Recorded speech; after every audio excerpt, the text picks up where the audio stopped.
అక్కడక్కడ చెదురుమదురు ఘటనలు మినహా జూబ్లీహిల్స్ ఉప ఎన్నిక అంతా ప్రశాంతంగా ముగిసింది.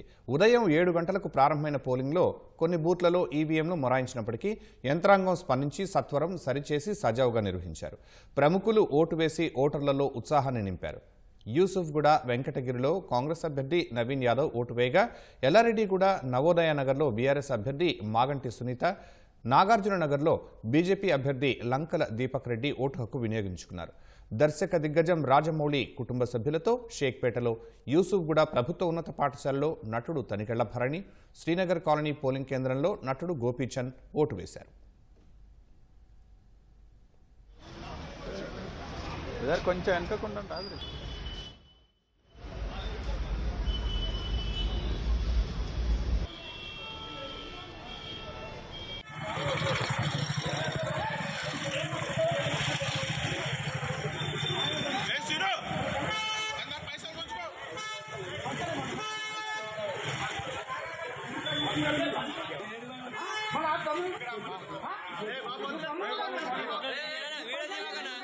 మీడియం